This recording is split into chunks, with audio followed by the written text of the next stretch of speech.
As we know already, this month is going to be full of smartphone launches with companies like Xiaomi, iQOO, OnePlus, Realme, etc. launching their high-end flagship phones. Now, Redmi is also going to launch its flagships, but not this month. The company has now officially announced that the Redmi K50 series is launching in China next month.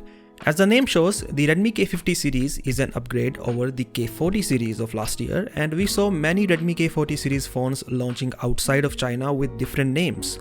For example, the Redmi K40 launched as the Poco F3 and the K40 Gaming Edition as the Poco F3 GT. So we are expecting the same to be the case with the Redmi K50 series.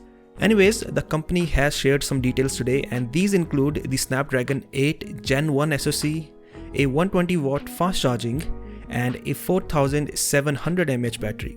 Now, Redmi did not reveal exactly which phone under the K50 series has these specifications, so that is something which is not yet confirmed.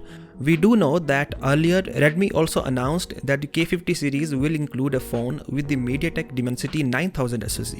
And on top of all that, Digital Chat Station, who is a very reliable source, said that the K50 series will include a phone with Dimensity 8000 as well. Now, because the Dimensity 8000 is the least powerful one, it is expected to power the least expensive phone under this series, which is either the K50 SE or the Redmi K50. And because the K40 Gaming Edition of last year had a Dimensity chip, we are expecting the K50 Gaming Edition to have a Dimensity chip as well.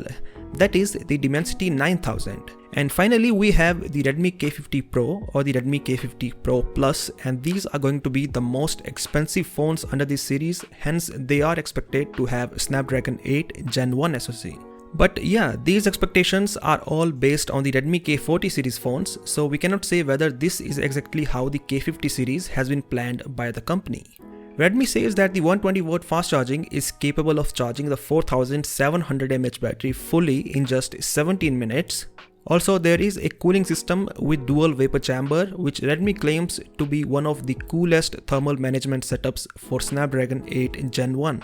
And well, that is pretty much it. Redmi did not reveal a lot like the launch date or the name of the phones under this series, so we will have to wait.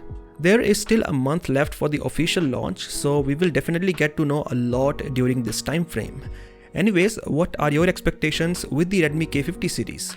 Do let me know via the comments section below, and as always, I'll catch you in the next one.